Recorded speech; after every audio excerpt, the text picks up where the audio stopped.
El romanticismo musical, un vídeo hecho por Liborio Manuel López González. Hola amigos y amigas, bienvenidos a Radio Historia de la Música. Hoy vamos a hablar del romanticismo, un periodo de tiempo particularmente particular. Espero que os guste. ¿Sabéis a qué nos referimos cuando decimos que algo es romántico? ¿El pasado día de San Valentín fue romántico?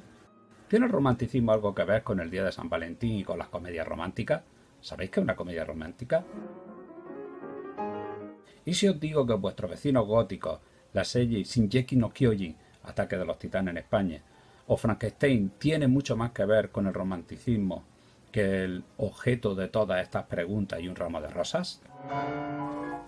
El romanticismo es como lo hoy los historiadores del arte llamamos al periodo de tiempo comprendido entre finales del siglo XVIII y principios del XX, concretamente a todas las cosas que ocurrieron a partir del triunfo de la burguesía. Recordáis, los burgueses eran aquellos artesanos y comerciantes que fueron prosperando económicamente y consiguieron el poder político a partir de la Revolución Francesa. Pasó que aquellos hijos e hijas del racionalismo, la razón es lo único que nos puede ayudar a comprender y someter el mundo, pensaban los racionalistas, pasaron a rechazar los límites que lo racional imponía. Pensaron que lo mejor era la pasión, vivir sin ataduras racionales, expresar tus sentimientos de forma ilimitada y de forma arrolladora. Y ese fue el motor creativo del romanticismo, del arte romántico. La música, que estaba presente en cada casa, porque todas las casas burguesas tenían un piano, una guitarra, era un arte perfecto para este ideal del desenfreno expresivo. Y además, lo tenéis claro, ¿quién no se ha dejado llevar al sentarse delante de un teclado por la atracción de la música y se ha puesto a componer y a tocar algunas notillas? De fondo a mis palabras, el estudio Opus 10 número 4 en do sostenido menor de Frédéric Chopin. ¿Cuáles son las características de la música romántica? Los ideales románticos transformaron profundamente el ordenado pensamiento clásico, y en parte porque ya cualquiera podía ser músico. Hoy los músicos ya no son hijos de un gremio especializado, ni personas sin recursos que aprenden el oficio en un hospicio con el sueño de triunfar en la ópera. Son hijos e hijas de familias burguesas que crecen con un piano en casa y mamá como maestra que le enseña lo básico para leer y tocar música. Compositores de un floreciente mercado de música doméstica, creada para ser interpretada en casa por aficionados.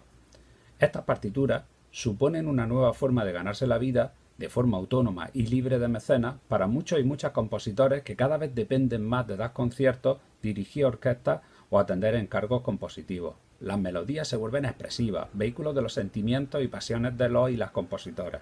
Se rompe con las ordenadas y cuadradas formas clásicas buscando una mayor libertad expresiva. En la ópera, conceptos como el leitmotiv, pequeño motivo de varias notas que caracteriza a un personaje, como los temas de Darth Vader o Tiburón que vimos en clase, se empiezan a usar también en la música instrumental. Se buscan los contrastes sonoros y rítmicos. Se intenta contar historias solo con sonidos. Esto se llama música programática porque estas historias se concretaban en un programa de mano que le entregaba al público junto a la entrada cuando accedían a la sala de conciertos, previo pago, claro. La música instrumental sigue siendo un buen negocio y la gente acudía a la sala como hoy se acude a una discoteca a escuchar las proezas de un DJ, solo que estaban sentados y no bailando. La música vocal romántica. De fondo a mis palabras, Gretchen am Spinnrade, de 118, un Lied de Schubert, interpretado por Maren Mathias y Claudia Klinkenberg. Si había piano en las casas, también había quienes cantaban. Por eso la creación de canciones pensadas para ser cantadas en reuniones familiares y veladas, no había luz eléctrica, se alumbraban con velas y candiles cuando caía el sol, de ahí el término velada, también supusieron un buen producto para el mercado doméstico en el que destacó y casi mantuvo con vida al compositor Franz Schubert. Sus amigos organizaban Schubertiadas para que el compositor presentara sus Lieders, en singular Lied, que quiere decir canción en alemán, y recibiera donaciones y encargos que le permitieran ganarse la vida. Tuvo una vida muy triste y desafortunada. Los Lieders eran unas canciones alemanas con texto poético de Goethe, por ejemplo, para voz y piano. Otros compositores de Lieder son Robert Schumann, Johannes Brahms, que mantuvo una relación muy rara toda su vida con la mujer de Schumann. La ópera siguió siendo uno de los espectáculos masivos favoritos de toda la población, algo parecido al fútbol hoy en día. La ópera se dividió, como lo está el fútbol hoy en día, en torno a dos grandes equipos que no mencionaré, entre ópera alemana, más sesuda e intelectual, y ópera italiana. La ópera italiana era masiva, a todos y a todos encantaba. El público se hace entendido, sigue la tradición operística clásica pero se vuelve más sensual. Las melodías precisaban de cantantes virtuosos que son grandes estrellas del espectáculo como lo son hoy los futbolistas.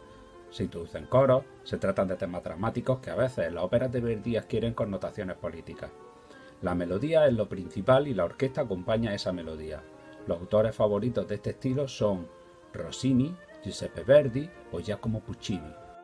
La ópera alemana, en cambio, es la preferida de la burguesía más adinerada, que se siente intelectualmente superior. Richard Wagner es su principal renovador y crea lo que él llama el drama musical. La ópera es una obra de arte total que aúna música, poesía, teatro, pintura, arquitectura escénica. Todo forma parte de un todo. La música la genera una red de leitmotiv que interactúan entre ellos como los hilos en una tela de araña sonora y dependen de la narración que puede ser de tema fantástico y mitológico alemán. Algo parecido al Señor de los Anillos y el Hobbit o la saga de Final Fantasy o Zelda. Algunas obras importantes fueron El Anillo de los Nibelungos, os lo dije, Tannhäuser, Tristán e Isolda, la música instrumental romántica, sonando majestuosamente de fondo a mis palabras la marcha hacia el patíbulo de la Sinfonía Fantástica Opus 14. Es el cuarto movimiento. La música instrumental romántica conoce un éxito inusitado en el romanticismo. Se siguen interpretando y componiendo sonatas, conciertos, cuartetos de cuerda y todas esas cosas que se componían e interpretaban en el clasicismo. Pero el gusto por la música en casa, interpretada en velada, hizo que los improntus, la fantasía, los nocturnos y todas las pequeñas formas para piano se convirtieran en lo más. La música grande, las sinfonías, se vuelven más grandes y épicas. Narran sonoramente las penurias de un héroe que se enfrenta a todo, culminando la obra victorioso. El ejemplo más inmodesto es el poema sinfónico, un poema solo con sonido. Algunos autores que debes recordar de este tipo de música son Frédéric Chopin, Robert Schumann, Franz Liszt y Felix Mendelssohn, y las olvidadas Clara Schumann, Wieck de soltera, Fanny Mendelssohn, hermana de Felix. Ya sabéis que la historia se suele olvidar de la chica. El piano fue inventado por Bartolomeo Cristofori a principios del siglo XVIII y fue evolucionando y mejorando su sonido hasta convertirse en un componente imprescindible en los salones de las casas burguesas, como la tele en nuestras casas. Quienes tenían más dinero tenían un buen piano de cola, quienes no, uno pequeño de pared. Incluso una espineta en el caso de los hogares más humildes como el del joven Verdi. Es por eso que todos y todas crecían aprendiendo a tocar el piano, y esta es la herramienta imprescindible para las y los compositores. También porque abarca todas las alturas de los instrumentos de la orquesta. Era como tener una orquesta bajo tus dedos. Beethoven es considerado el compositor de sinfonías más imitado de la historia. Escribió 9 sinfonías, la última la finalizó estando completamente sordo, y poco a poco fue rompiendo con los modelos clásicos en favor de la libertad expresiva. Empezó a darle a su sinfonía un contenido no musical, heroico, apasionado, y no contento con sugerirlo, en su 9ª sinfonía incluyó un coro que cantaba a tope de power un poema de su amigo Schiller. El himno de la alegría era un resumen de sus deseos de fraternidad, de que el mundo fuera un sitio en paz y armonioso en el que todas las personas dieran lo mejor de sí mismas. Eso volvió loca a la juventud romántica, que empezaron a imitar su actitud como hoy se imita a los cantantes de trap. La sinfonía romántica es una sinfonía clásica pero potenciada para narrarnos una trama extramusical, un mensaje, un argumento o un cuento que se nos especifica en un texto escrito en el programa de mano. Por ejemplo, la Sinfonía Fantástica de Berlioz nos narra los sueños y fantasías que el autor tuvo con una actriz de la que se enamoró. Él se enamoró y no se lo dijo a ella. Ella se enteró cuando asistió al estreno de esa obra como una persona del público normal, como quien va al cine a ver una película y descubre con horror que trata la película de ella. La chica se llamaba Harriet Smith, y Berlioz en su obra la imaginaba como una bruja que era quemada en una hoguera, danzando en un aquelarre. Además, por si había alguna duda, así lo ponía de clarito en el programa de mano. De ahí que a esta música que cuenta historias se le llame programática. A los y a las románticas, lo diabólico, lo gótico, lo macabro, misterioso, los amores imposibles, les chiflaba más que a un trapero un brillo o un diamante. Esos excesos narrativos precisaban de una orquesta aumentada con más instrumentistas, con nuevos instrumentos, con más viento metal, más percusión, más epicidad. La mejora técnica de todos los instrumentos hace que éstas suenen más fuertes, más grandes y más afinadas, y además permitía nuevos efectos sonoros.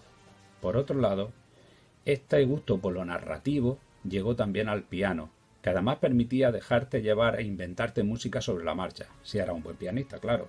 Franz Liszt llevó estas ideas del piano a la orquesta, creando una obra en un solo movimiento que llamó Poema Sinfónico. Bueno, y eso es todo. Espero que les haya gustado. Ya sabéis, si os gusta este canal, dadle a like, suscribiros y haced palmas cuando me veáis. ¡Hala! ¡Hasta luego!